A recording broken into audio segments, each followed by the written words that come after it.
Selamat datang di Pojok Santai. Sebelum Anda mendengarkan audiobook ini, kami menginformasikan bahwa channel ini adalah review audio dari buku yang ada di Indonesia. Untuk membaca keseluruhan buku ini, kami menyarankan membeli buku aslinya di toko buku kesayangan Anda, baik offline maupun online. Keberadaan channel ini dimaksudkan untuk membantu Anda mendapatkan pengetahuan dari buku-buku kesayangan Anda. Jangan lupa untuk subscribe, like, dan komen. Selamat datang di Pojok Santai, channel khusus yang membahas komik dan novel dengan cara asik. Pertemuan Lestari dan Panji Kenanga yang tidak disengaja berlanjut dengan perjalanan bersama. Seperti apa kisahnya? Yuk langsung saja disimak video berikut ini.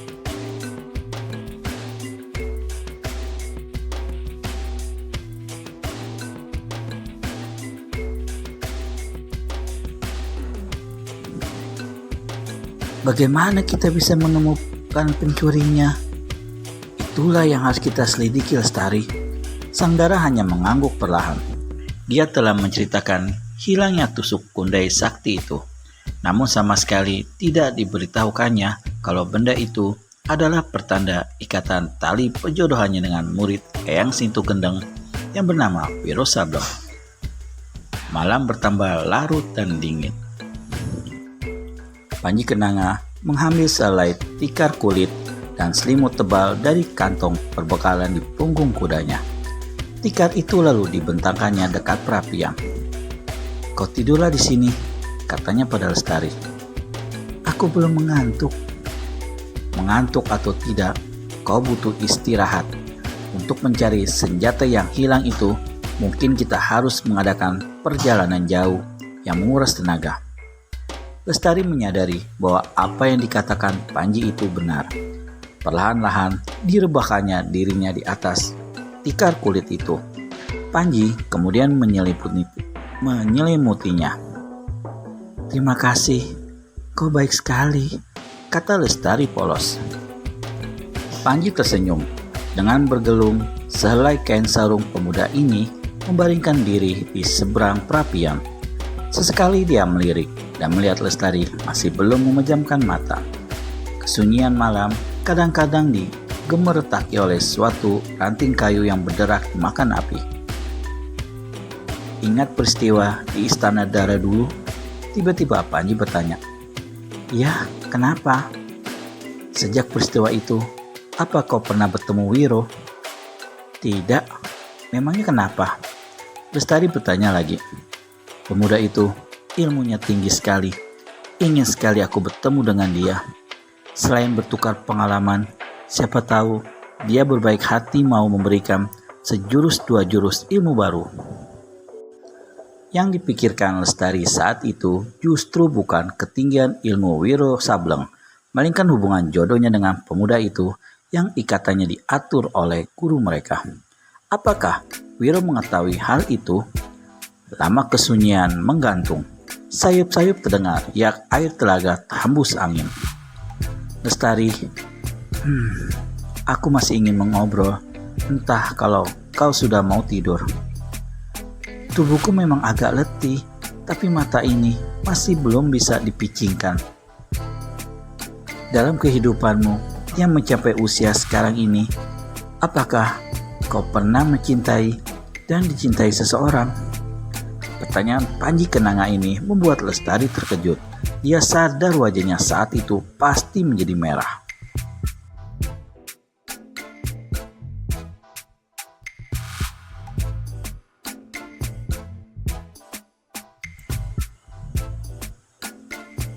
"Ada-ada saja yang kau tanyakan. Kenapa kau bertanya begitu?" "Hanya ingin tahu. Soal cinta belum terpikir olehku. Lalu soal seseorang yang mencintaimu?" "Mana aku tahu. Kalau ada yang mencintaiku, dia tak pernah bilang begitu." Panji tertawa. "Bagaimana kalau andai kata kau kemudian mengetahui bahwa ada seseorang yang mencintaimu dengan sepenuh hati? Aku harus tahu yang jatuh cinta ini lelaki atau nenek-nenek. atau seekor kucing? Aih, malam-malam begini bicara soal cinta. Siapa orang yang mau mencintaiku? Ada.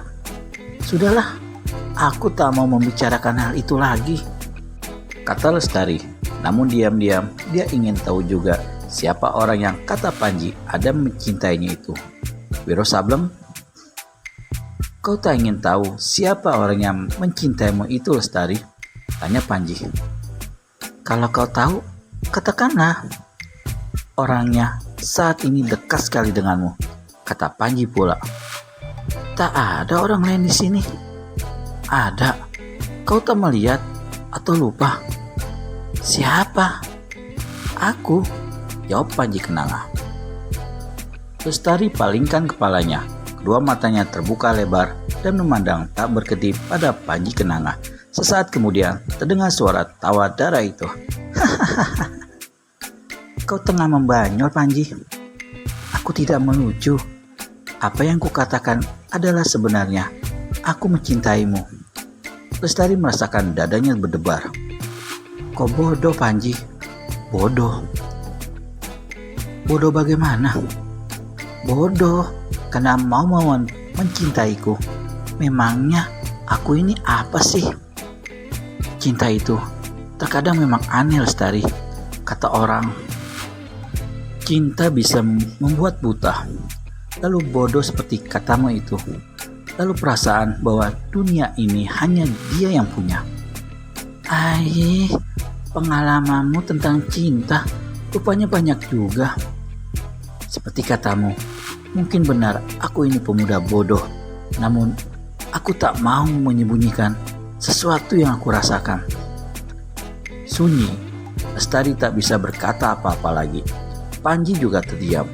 Gadis itu akhirnya picingkan kedua matanya. Namun dia tidak tidur. Mendadak dirasakannya ada hawa panas menghembus wajahnya. Ketika kedua matanya dibuka, dilihatnya sebuah wajah dekat sekali ke mukanya. Wajah Panji. Lestari, bisik Panji. Dengarlah. Sambil bicara, dibelainya rambut gadis itu. Aku benar-benar mencintaimu. Lalu kepala si pemuda datang lebih dekat. Satu ciuman menyapu kening Lestari.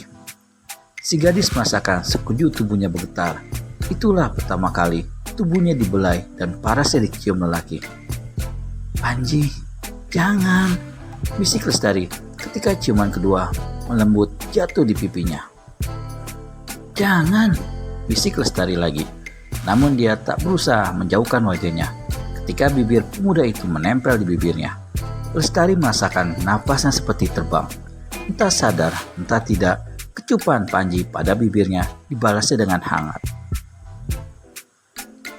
Menjelang dini hari, baru Lestari bisa memejamkan matanya dan tidur.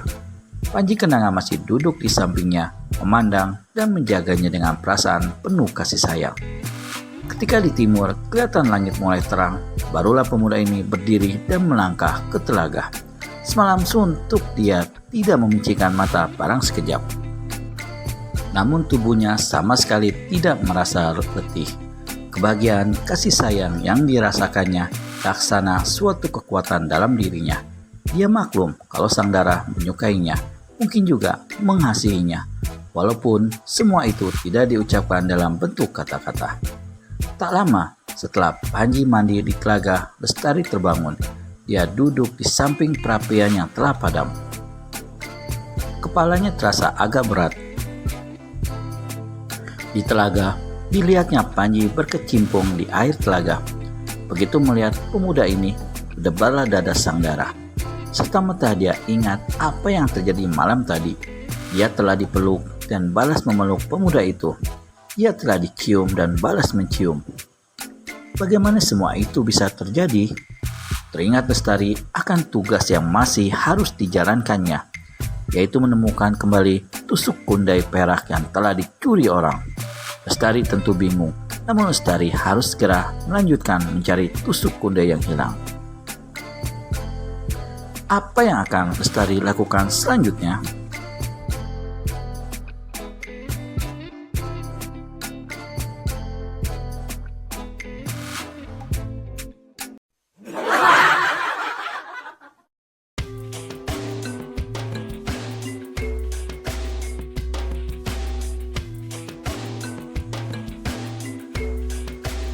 Dia telah dicium dan balas mencium. Bagaimana semua itu bisa terjadi?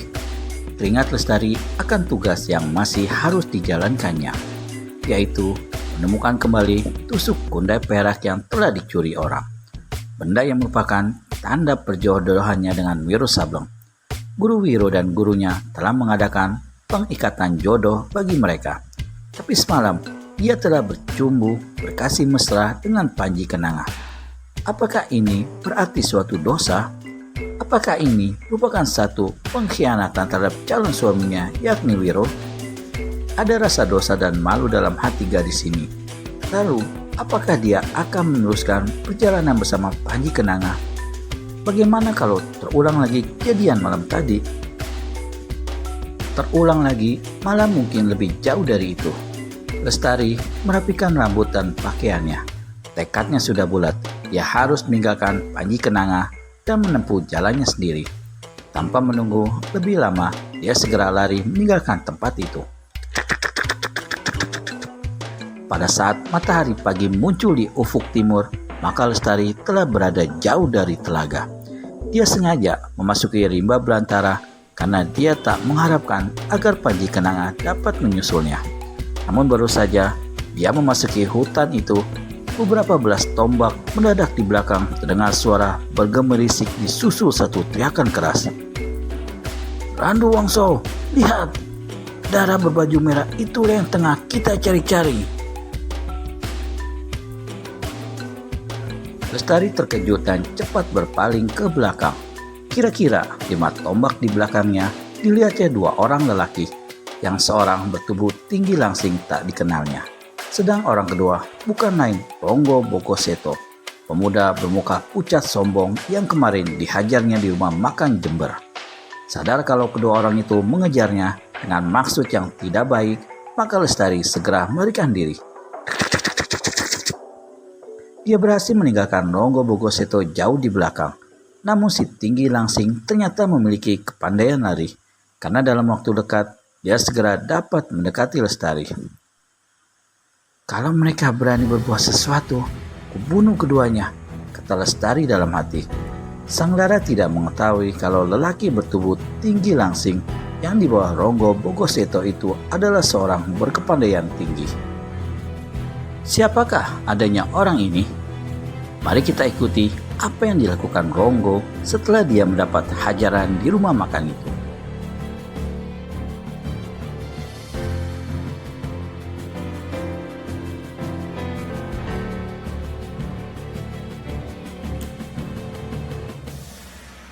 Meskipun ayahnya sudah menganggap selesai pertikaian dengan Panji Kenanga, serta Lestari maupun Ronggo Bogoseto tak dapat menyelapkan rasa sakit hati dendam kesumbatnya terhadap kedua muda-mudi itu.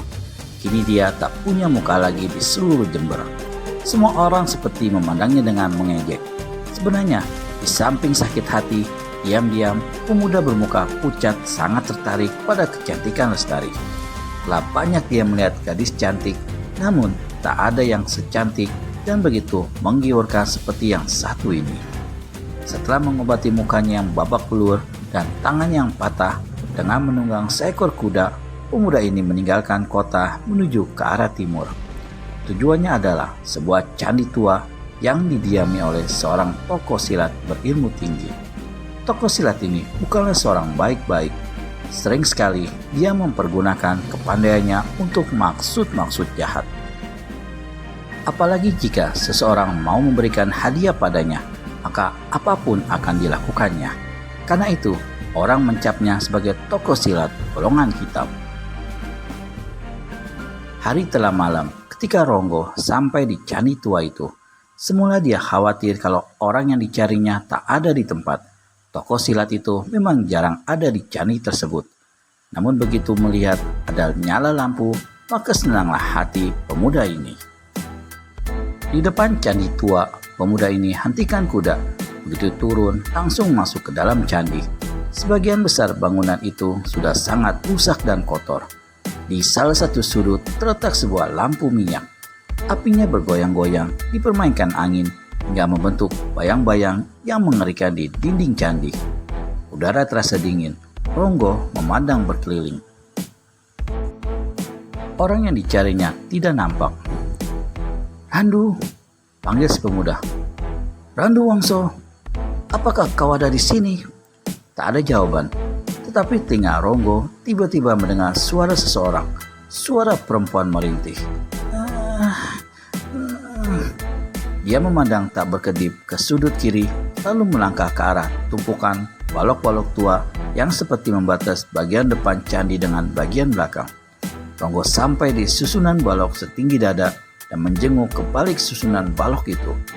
Kedua matanya terpentang lebar ketika apa yang terpampang di depannya di antara kesulman sinar lampu minyak. Di sana, di lantai candi yang hanya dialasi 3 jerami butut, dilihatnya Randu Wongso dalam keadaan tanpa pakaian tengah menggagahi seorang perempuan. Perempuan ini masih muda, parasnya tidak cantik, berkulit agak hitam, tetapi dia memiliki bagian-bagian tubuh yang kencang serta sebab besar. "Sialan," untuk Ronggo Bogoseto. "Randu," serunya kemudian, "lekaslah, aku ada urusan amat penting perlu dibicarakan." "Sompret, anjing kurap," lelaki bernama Randu Wongso itu memaki. "Anak setan, siapa kau yang berani mengganggu kesenanganku? Apa mau kurengkakan batok kepalamu?" "Tenang Randu, tenang. Aku Ronggo Bogoseto." Mendengar nama itu, kemarahan Randu Wongso rentan lenyap. Tetapi tentu saja dia tak mau meninggalkan apa yang tengah dilakukannya saat itu. Apalagi dia menjelang akan sampai ke puncak kenikmatannya. "Sobat muda, apapun urusanmu bisa menunggu. Malah kalau kau suka bisa kebagian. Apakah kau membawa uang banyak?" "Soal uang, kau tak usah khawatir. Yang penting cepat sudahi pekerjaan dajalmu itu." Ronggo benar-benar tidak sabaran. Yang dikhawatirkannya adalah Panji dan Lestari jadi terlalu jauh untuk dikejar. Sialan, perempuan mana yang digagainya itu? Ronggo melangkah mundar-mandir di bangunan candi yang kecil sempit itu. Telinganya terus-menerus menangkap suara rintihan perempuan itu diseling oleh suara napas Randu Wongso yang memburu. Tiba-tiba terdengar suara Randu Wongso seperti mengerang. "Bangsat," maki Ronggo. Beberapa saat kemudian baru Randu Wongso keluar dari balik tumpukan balok. Tubuhnya penuh keringat dan dia hanya mengenakan sehelai cawat kumal. "Kelakuan bejatmu masih belum berubah Randu. Perempuan mana pula kali ini yang kau rusak kehormatannya? Sudah berapa lama kau peram di tempat ini? Sudah berapa kali kau tiduri?" Randu Wongso tertawa gelak-gelak. Disekanya keringat yang mengucuri dahinya. "Yang satu ini lain Ronggo. Dia mau ikut denganku ke sini. Dan sungguh luar biasa. Kau ada minat? Gila, aku kemari bukan untuk begituan. Kau akan menyesal sobat. Yang satu ini benar-benar lain. Kentut, kau selalu memberikan sisa padaku. Sisa, bukan sembarang sisa. Kau tahu, paling lama aku hanya memeram perempuan 2 hari. Tak lebih, tapi dia sudah 5 hari berada di sini." Apa gerangan yang akan mereka bicarakan? Temukan jawabannya di video selanjutnya hanya di channel Pojok Santai. Segera subscribe dan tekan tombol lonceng untuk mendapat notifikasi video terbaru dari kami. Terima kasih dan sampai bertemu kembali.